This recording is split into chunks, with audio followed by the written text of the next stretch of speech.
The Building Block School of Performing Arts welcomes you to another episode of Vintage Radio Today.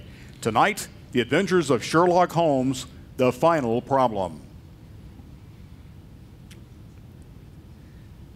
We present the original stories of the late Sir Arthur Conan Doyle, dramatized anew with J. Powell as Sherlock Holmes, Brad Oxam as Watson, Tracy Allred as Moriarty, Dan Jaynes as your announcer, and Sherry Johnson as the Foley sound effects artist. And now, the adventures of Sherlock Holmes.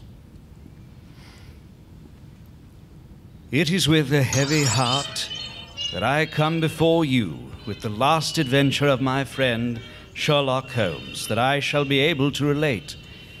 I have tried in my humble way to chronicle some of our exploits together, to demonstrate the singular gifts of that most remarkable of men.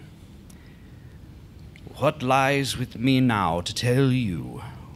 What occurred between Holmes and his arch-enemy, Professor Moriarty, when at last they came face to face.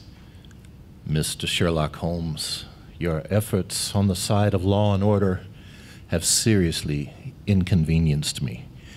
The situation between us is becoming an impossible one, Mr. Holmes. It simply cannot go on. One or the other of us must die.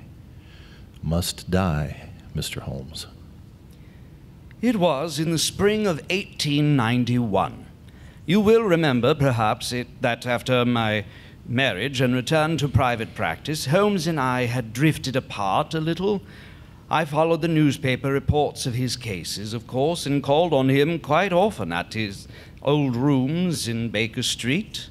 Even so, however, many weeks would sometimes elapse between our meetings, and so it was with some surprise one April evening that I looked up and saw him standing before me in my study.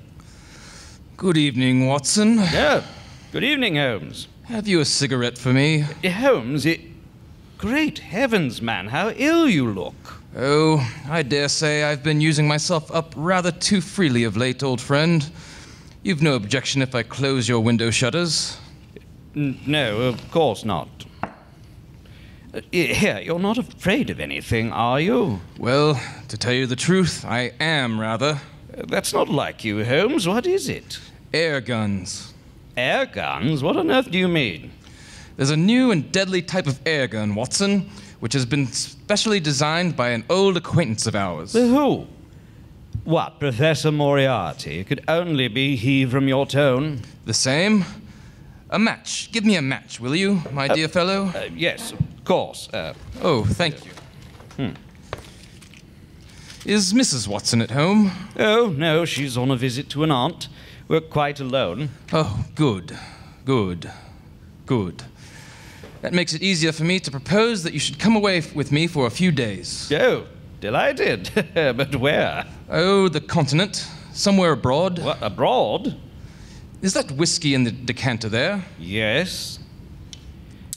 Now, look here, Holmes, what's this all about? There's something more serious in your manner than... You never did quite believe in the iniquities of Moriarty, did you, Watson? You've said so more than once. Well, I thought you exaggerated a bit. After all, Professor Moriarty is a respectable figure in public life. Just so, and that's the very genius of the man. Even you, Watson, knowing me as you do, can't quite believe me when I tell you that he corrupts all London and his evil influence. Oh, I can't quite believe that. Oh, of course, to the world, he's still the professor. A great mathematician. He's respectable. Mm-hmm. But what real proof have you that he's anything else? Well, none. Well, At least not until this last month. And even now, the chain isn't quite complete. But 3 days more and I shall have him, Watson. 3 days more, if I live to see them. You can't seriously suppose that your life's in danger, Holmes? No? Oh, you always loved to be melodramatic. Melodramatic? Listen, Watson, this morning, this very morning, in those old rooms of ours in Baker Street, I saw him face to face. I spoke to him. Moriarty? Your distinguished professor. Within him, a criminal strain of the most diabolical kind. That great white dome of his forehead, those hooded eyes, and the white face pushed forward, oscillating from side to side like a snake's. Of course, if you believe the old heresy of physiognomy. It isn't only that, of course not. I worked for years to follow 1,000 different threads, and every one of them has led to Moriarty. He's the Napoleon of crime, Watson, the secret organizer of almost everything evil that goes undetected in this great city of ours. There he sits, motionless, like a spider in the center of its web, a web with 1,000 strands, and he controls them, every one. But slowly, very slowly, my own secret plans to expose him have borne fruit.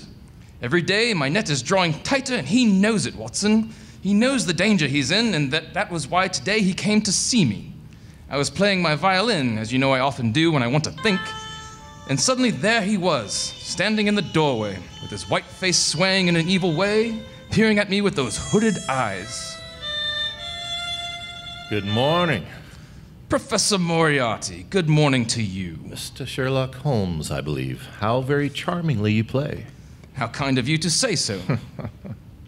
Won't you be seated, Professor Moriarty? I can spare you just 5 minutes. That's singularly good of you. Thank you. I will sit down. May I say something personal, Mr. Holmes? Well, certainly. I'm surprised to discover that you have rather less cranial development than one might have expected. Whereas you, on the contrary, have rather more than I had imagined, Professor. You will recollect, I am sure, however, that Beethoven's outdid us both.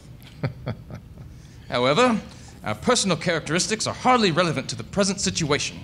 What have you really got to say to me? Well, perhaps. I only suggested, of course. Perhaps it is a dangerous habit to finger loaded firearms in the pocket of one's dressing gown, Mr. Holmes. Evidently, you share that dangerous habit, Professor. I see that you keep your hand in the pocket of your morning coat. Supposing we lay our pistols and our cards on the table. By all means. I was about to suggest it myself. Ah, I see you favor the Mauser type, Mr. Holmes, and without a silencer. You must present me the opportunity to show you one of these small devices of my own design. They're quite convenient in avoiding unpleasant noise, you know. How very kind of you, Professor. You must ask the hangman to deliver it to me as your last request. You evidently don't know me, Mr. Holmes. On the contrary, I think I know you better than you know yourself. I wouldn't take up your gun again, Professor. I've already got you covered with mine. So I perceive, but I assure you it was only to give a harmless demonstration. Of the silencer? Of my own small accomplishments as a marksman, Mr. Holmes. I've read in those accounts of Dr. Watson, that somewhat bovine... I beg your pardon? No doubt amiable friend of yours, that those marks on the wall there are made from your indoor revolver practice. Quite so. The initials there, V.R., Victoria Regina. God save Her Majesty. Now that I see them, it seems perhaps they're not quite as symmetrical as they might be. One side of the V is a little short, I think. Permit me to correct the slip. Admirable Professor Moriarty. You are perfectly right, of course. That little mistake has now been rectified. I would like, however, if I may, to improve upon it. Your bullet mark is perhaps a shade smaller than my own. Permit me. Admirable, Mr. Holmes.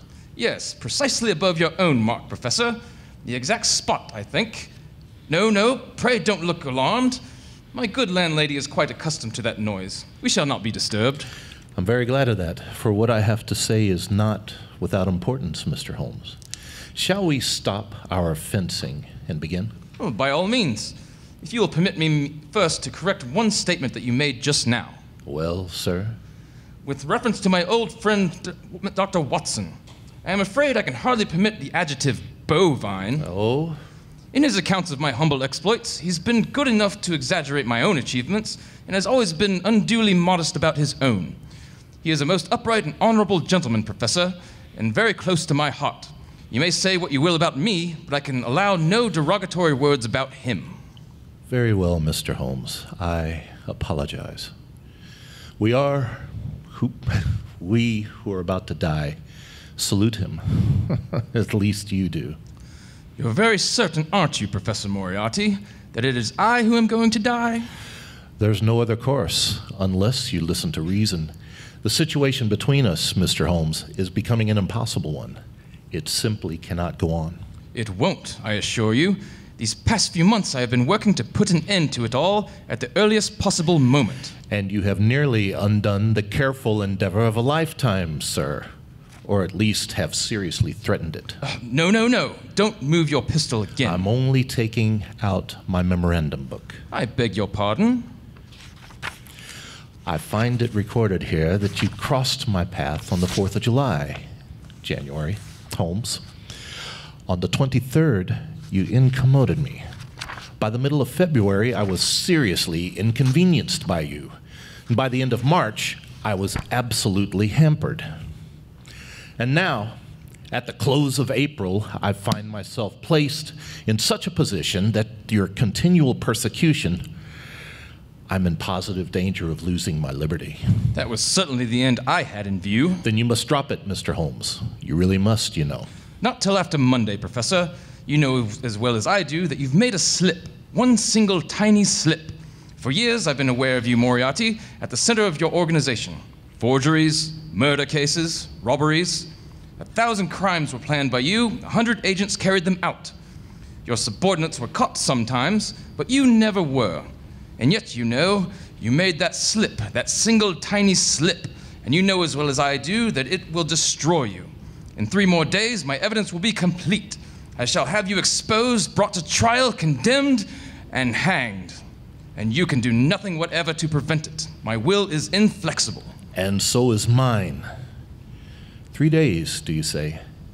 Then, before they're out, the end will come. One or the other of us must die, sir. Quite so. The 5 minutes is up, Professor, and I must really ask you to excuse me. In the pleasure of our conversation, I'm afraid that I've neglected business of importance elsewhere. Very well, then. It seems a pity, Mr. Holmes, but I've done what I could. I admit that it's been an intellectual pleasure to me to see the way that you have grappled with this affair, but I tell you solemnly, Sherlock Holmes, that if you are clever enough to bring destruction on me, you may rest assured that I shall do as much to you. You have paid me several compliments during this interview, Professor. Let me pay you one in return when I say that if I were assured of the former eventuality, I would most cheerfully accept the latter. I can promise you the one, but not the other. Good day, Mr. Holmes. Oh, your pistol, Professor. You may need it before Monday. Thank you. Good day, Professor. I think goodbye is the word, Mr. Sherlock Holmes. Goodbye. And now this word from Maxwell House Coffee. We want the most in flavor for every penny we spend, and extra flavor is just what you get in our Maxwell House Coffee, that wonderfully good to the last drop flavor no other coffee has to offer but Maxwell House. And there's a good reason why. It's our recipe. The only recipe on this green earth for that good to the last drop Maxwell House coffee flavor. It calls for certain fine varieties of coffee to be blended together just so. It's the one way, one recipe, that famous Maxwell House flavor, that wonderfully good flavor that has made Maxwell House the #1 brand. That's why you find so much more enjoyment when your cup is filled with Maxwell House coffee. So next time you bring home a pound of coffee, make it in a blue tin of our Maxwell House. For more flavor for your money's worth and more start enjoying the coffee that's always good to the last drop.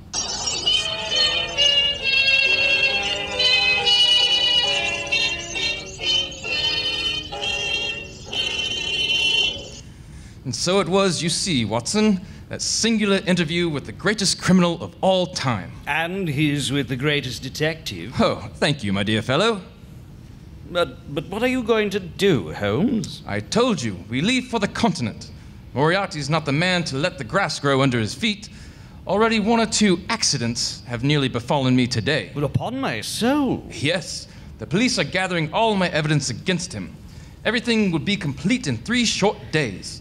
Meanwhile, I can only lie low. Are you able to leave your practice to come with me? I have an accommodating neighbor. Ah, dear Watson, I knew I could count on you. All right, then. Now, these are your instructions. Listen most carefully.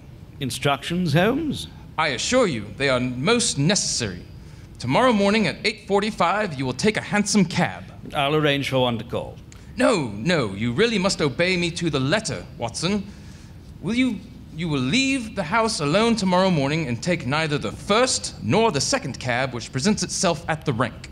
Very well, Holmes. Hand the address to the cabman written on a slip of paper and tell him not to throw it away.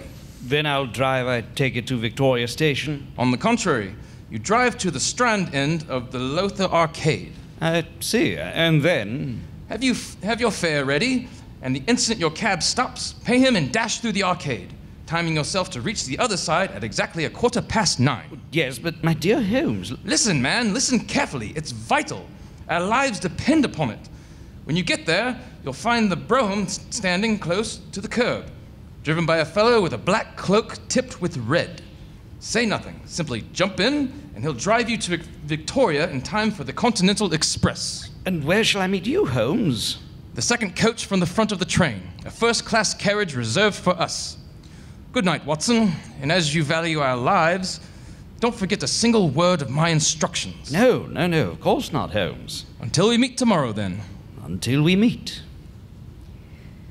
I was infected myself with something of his own inner excitement and sense of menace. I took the hansom and then the brougham with its massive hooded driver. I said nothing to him as I was instructed, and he never spoke to me. A moment later, we were rattling to the station. There he left me and drove off without a further glance, his face still hidden. There was no sign of Holmes, and my heart sank miserably. I found our reserved carriage, and through some confusion, a decrepit old Italian priest was sitting there. The moment came for departure, and still I waited by the window in a chill of fear. Excuse, signor, prego. I'm sorry, Padre, I don't speak Italian. Nor do I, Watson. Good heavens, Holmes! Oh, quiet, man. This is no laughing matter. Not yet, anyway. There, see? Stop the train! It's Moriarty himself. The tall man, he'll never do it. Stop the train, I say! Hey, who do you think you are there? Get off there! Let me go, you fool! Let me go, I'm warning you! Even the great Moriarty himself is helpless against the British railway system, Watson.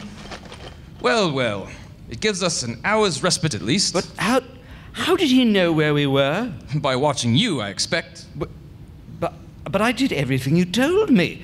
Wait, Holmes, the driver of the brougham. Well, what about him? Well, he was muffled. I didn't see his face. It must have been one of Moriarty's men. My dear Watson, it was nothing of the sort. It was my brother, Mycroft, shaken for once out of his armchair at the Diogenes Club. Oh, good heavens, the thing is serious then. Of course, but at least we have an hour, and I can use it to take off this disguise and think things over. But we've escaped him altogether, surely, since the train connects with the boat. My dear fellow, you evidently don't realize even now that Moriarty is an opponent on practically the same intellectual plane as myself. Do you really imagine that if I were the pursuer, I would permit myself to be baffled by so slight an obstacle as an express train? What'll he do then? What I should do, engage a special. But it'd be late even then. By no means. We stop at Canterbury, don't forget, and then there's always a delay of 1/4 of an hour when the train gets to Dover. Ah, so you'd almost think we were the criminals to be chased like this. Do you mean that he'll catch us after all, then? I hope not. We shan't be there, Watson. Look here, Holmes, I hate to grumble after all this time, but really, I do think you ought to tell me what you mean. Heaven bless you for a stout and faithful friend, Watson. I'm sorry, it's only that... Well, I don't want to expose you to danger too. That's why I'm being so mysterious. It's very simple, really. We shall just get out at Canterbury. Indeed, and not go on the continent after all, I suppose. Oh, yes, we must do that. We've no choice but to hide away until after Monday, when the evidence will have been completed. You've not seen the papers this morning, I suppose? Oh, really, Holmes? What time do you think I've had for that? One must try to make time for everything, Watson. You really should have read about Baker Street. What? Baker Street? Yes. They set fire to our rooms last night. Mrs. Hudson was away from home, fortunately, and no one was hurt, I'm glad to say. They thought I was there, of course. Upon my soul, the thing's intolerable, Holmes. Yes. Only till Monday, Watson. And by then we'll be in Switzerland. We'll make a cross-country journey from Canterbury and take the other boat from New Haven to Dieppe. Unless, of course... What? Our friend the professor deduces what I would deduce and gets off at Canterbury himself. Ha! That would truly be a coup de maître. Surely he would never. Well, I rather doubt it. There are limits even to his intelligence. No, I think we're safe enough, old friend. And now there's time for a pipe, I fancy. Won't you join me, Watson? And thus it befell. As we hid behind a pile of luggage at Canterbury, we saw the single carriage of the special go thundering past us. And so we made our way across country and at last reached Switzerland. It seems we had eluded him. And now this word from Parquet. Now, 3 ways you can help yourself and the dealer that supplies you with Parquet margarine, the delicious craft quality spread for bread. First, to save valuable shopping time. Know the point value of ration food. Parquet still requires only 2 ration points per pound. Second, plan menus a week in advance to serve the most nourishing foods available. And of course, serve economical PM as often as you can. It's such a splendid energy food and is fortified by Kraft, so that every pound contains 9,000 units of vitamin A. And a third important point, to conserve paper vitally needed in the war, avoid useless wrapping. Don't ask your dealer to wrap packaged food, and that means the attractive yellow and blue package too. Yes, the one that contains that delicious, nourishing spread for bread that is Parquet margarine. That's Parkay, Parquet margarine, the spread for bread.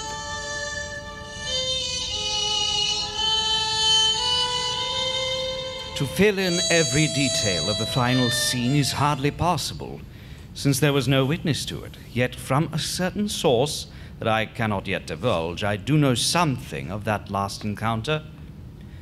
We wandered at our will through the lovely valley of the Rhone and made our way, by the way of Interlaken, to the little township of Meiringen among the Alps. That fatal Monday came and went, and yet I was still aware of a strange, febrile excitement in my companion. He was at times feverishly on the alert, then sinking into reverie, and would smile strangely to himself. I went with him on that last day of all, on a visit to the falls of Reichenbach, forever hallowed and yet cursed in my memory. It's a fearful place indeed, with the torrent plunging far below into a tremendous abyss, a chasm lined with cold black, glistening rock. High above, a pathway has been cut in the cliff face to afford a better view, but it ends abruptly in mid-air, and the traveler has to return as he came. We stood there, giddily marveling at the great spectacle, and on the instant came a message for me by a village lad to say that an English lady back at the hotel was seriously ill and needed my attention. I turned to go. I looked back and I saw Holmes leaning against a rock with his arms folded, gazing down at the rush of the waters. It was the last time I saw of him. Is that you, Watson? Back already? Well, Moriarty.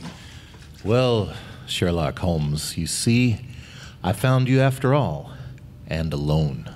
Alone? As indeed you must be too, now that your Confederates are all under lock and key. I heard from Scotland Yard. I escaped. I was too clever for them, Holmes. I don't doubt it. But I'm afraid your occupation's gone, Professor. With your organization destroyed, unless you care to return to mathematics. It was not my intention. I have another, more immediate intention, Sherlock. Are you prepared? Well, before we discuss that, perhaps you'll extend me one small courtesy, Professor. Most certainly. What is it? My friend Watson, Professor. No doubt he will be somewhat concerned. May I just take a moment and scribble a note to him? Certainly. We can fix the paper beneath my alpine stock there so that it doesn't blow away. Pray take as long as you wish. That's very good of you. Please, don't stop talking, Professor. I mastered long ago the art of writing and conversing at the same time. Thank you. You know, of course, that the message to Dr. Watson was a false one. Yes, of course. I knew it at once, and that it could only come from one source. And yet you let him go. Yes, Professor, I let him go. I am not without some affection for him. I do not wish to put his life in danger, too. Besides... I have looked forward for a long time to this final duel between us. I believe it, Holmes. You are a very remarkable man in many ways. Many, many ways, sir. I'm proud to have known you. Oh, and I you, Professor. There, my letter's done then. Perhaps you'll be kind enough to place it as you suggested. All right. Now, how shall it be, Moriarty? I did not bring a pistol, Holmes. Thank you. Your courtesy puts me to shame, Professor. Here is my pistol. It goes into the falls. Hand to hand. Yes. Goodbye, Professor Moriarty. Goodbye, Mr. Sherlock Holmes.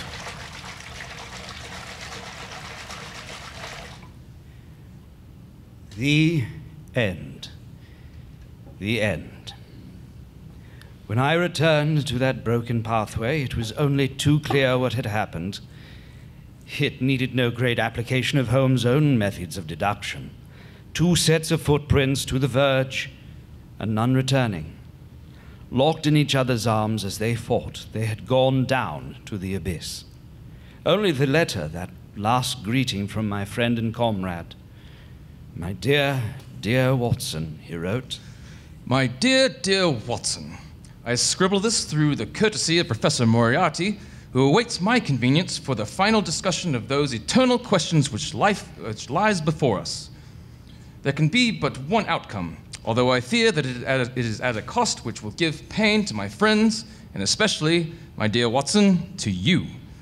I think, however, that I may go so far as to say that I have not lived entirely in vain. Pray tell Inspector Patterson that the papers which he needs for a full conviction of the Moriarty gang are in Pigeonhole M. Before leaving England, I made every disposition of my property and handed it over to my brother Mycroft. Pray give my affectionate greetings to Mrs. Watson, and remember me as I used to be in our old days at Baker Street, pacing to and fro with my violin, and driving you to a point of sad distraction with that theme that you still were good enough to say you loved. Believe me to be, my very dear good fellow, your most sincerely, Sherlock Holmes. And so he perished, whom I shall ever regard as the best and wisest man that I have ever known.